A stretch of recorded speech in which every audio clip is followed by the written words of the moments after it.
Hello, everybody. Excellent. So, crime, punishment, prison, these are dark and difficult realities, depressing stories, difficult narratives. The men and women who are caught within these narratives often have darkness in their lives, great suffering, pain, abuse, neglect, injustice, regret, no second chances. It's a depressing realm, and narratives about these subjects are often very depressing and heavy. The places themselves, these places we've invented out of our dream world of punishment, these little dominions of hell on earth we've created, holding cells, jails, prisons. This is the world over. In large part, they're very dark and forbidding places. The system itself, our criminal justice system here in the United States, desperately in need of reform, grim, seemingly insensate, inexorable, wildly, grossly inefficient. This is known. These things are known. We're reaching one of those marvelous tipping points, I think, in this country, where from across the political spectrum and across the social spectrum, you are seeing people respond to this and to move towards reform. I just had the pleasure and the privilege to co-author a book on criminal justice reform with a former New York City police chief, and I hope that that book will play its own part to push that positive wave of reform forward and keep that going. And I continue to write and teach and think about these matters. They matter to me. But I want to flip that script. I don't want to talk to you or focus primarily on those dark, depressing sides of these stories. I want to share with you the light that I found in prison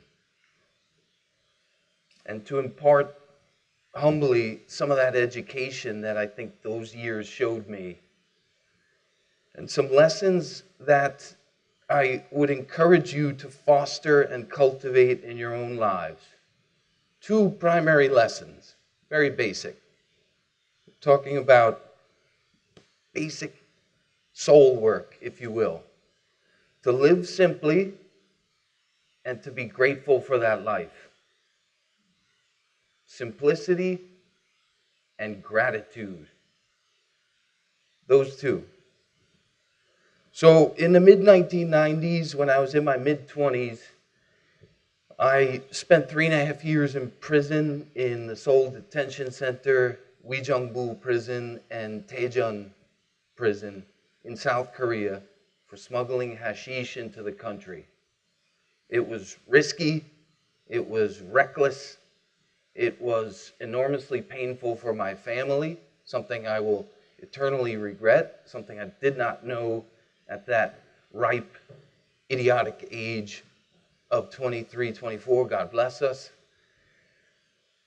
And it was also personally the greatest challenge I've been through. Mind-altering, the nature of imprisonment is mind-altering. The nature of solitary confinement is mind-altering. So, but despite all of those things, there was this education that came out of it. And for me, always, the cautionary tale is the least interesting part. As a writer, I know that. And then just as a fellow human being, I've always wanted to go beyond that. Even while I was in the experience, I wanted to get past that. So don't smuggle drugs. Thank you for laughing. Don't get reckless abroad or at home. And stay out of prison. Pretty simple. Pretty simple, but the least interesting aspect. So I'd like to share with you what gets beyond that, what transcends that. So South Korea's prisons at that time in the mid-90s, and I imagine still, were very bare, pretty harsh conditions, somewhat third world conditions, I think it's fair to say. South Korea's economy had rocketed into the first world. They had become, at that time, the 11th largest economy in the world. The whole country was bursting with this renewed vigor. But the prisons, as you see in many countries, these systems were lagging far behind. So we few foreign inmates were placed into solitary cells, single-man cells, 4.5 feet wide by 9 feet long, not too much longer than I am tall. The extra bit was a cement space with a trough in the ground. There was no heat in Korea's Siberian winters. There was no running water. There was no hot water. No TVs, no radios, no movies, no phone calls. 23 hours a day locked down. So this, to me, I'd never been in trouble with the law before. Never been in prison before. This, to me, was a radical adjustment to my life. One that I put myself into. That can't be missed. But again, to go beyond that caution and that acknowledgement. So I was reeling. I was beside myself. I was raging at myself for having put myself there. Horrified by my abject failure. Again, by what I put my loved ones through. That's maybe the most terrible part. And you hear that from a lot of people who go through the prison experience. So, again, I was struggling with, I do believe, my sanity as well. I got parasites while I was there. I had boils in my face, on my body. I was fighting with guards, arguing with the guards, fighting with my fellow inmates. I was just raging at life, basically, and struggling with the conditions, the way we were forced to live. And I believe I was on the brink of madness. And then I began to walk myself back. About 1.5 years, 2 years into the experience. It took quite a while. And I began to walk myself back. Big part of that was going to work in a prison factory, making shoes. P-hook, we were called. We were convict cobblers. We made shoes for the Korean riot police and the army.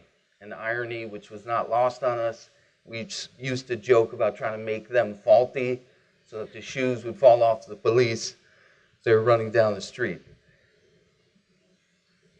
The work was a great release.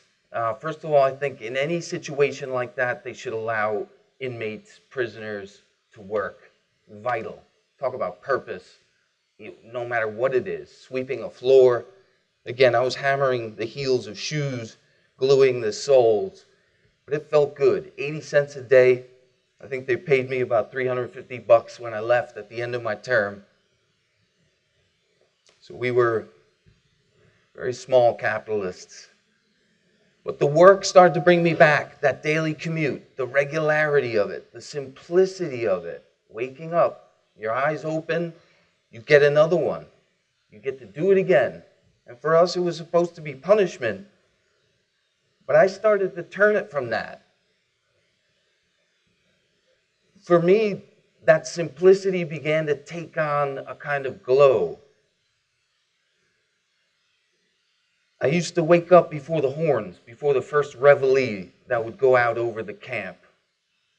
This was at the dawn when everything was still and quiet, and you had all these wounded, broken men, this house of sad men. And mind you, they had caused havoc outside the prison walls as well. But in that stillness, in that quiet, in that simplicity, there was something divine. And I would wake before everyone else did. I would put my back to the wall. I would shut my eyes. I would follow my breath, just breathing in that silence, paying my penance. And as I said, the simplicity of that, wanting little, buying little, very few, if any, material needs or wants. What could we do with those needs or wants anyway? I started to divest myself of them, to free myself. Because if you want those things, the more you want those things, the more you suffer. It's classic Buddhism, in fact, which is appropriate since I was in South Korea, a strongly, traditionally Buddhist country. So I knew I had to give those things up. And that's a big reason why I want to share these things with you today. I think these notions of simplicity and basic gratitude push against a lot of the thrust of society in our current world. And we don't hear them enough. Wanting less. Needing a little bit less. Using a little bit less. It's ironic to me, it was then, it still is. We were sinners. We were the corrupted, the vile, the cast out, criminals. But yet, we were living like progressive ascetics. We were living like monks, in fact. Now, monks enter their calling willingly with a noble purpose. That wasn't us. But the conditions match a monastic experience. And again, I have to credit South Korea, as I've done since I had this experience. I have a lot of love and respect for that country, and even its bare bones and the way we lived. So I started a prayer, a daily prayer, that I actually took from Stephen Mitchell's beautiful translation of the Tao Te Ching. Some of you are familiar with the Tao Te Ching, no doubt. Teachings of Lao Tzu, who was a disciple of Confucius, which is, again, appropriate, being in a Confucian land, trapped in Confucian prisons. But it's a very simple, utterly simple, and beautiful for it, eminently human. At the back of Mitchell's glorious translation of the Tao Te Ching, which I think either my mother or my father had sent to me, he recounts teachings of a Japanese Zen master, Zenkai Shibayama, from a book of his called A Flower Does Not Talk. And it's simply, thank you for everything. I have no complaints whatsoever. And as the story goes, the legend is we all have legitimate grievances, legitimate complaints. But can you? I put this to you as I put it to myself every day, still, 20 years later. Can you transcend those grievances? Can you get to a place where you say, I have no complaints? What does that do? Well, all of your energy then becomes proactive. You're not talking about what's wrong. You're doing what you need to do to make it right. It's a shift in attitude. It starts there and it all goes out. And prison was an incredible taskmaster and teacher in that regard. You cannot change your external environment at all. No way. Barely budget at all. Those walls are high and thick, and the law does not hear you.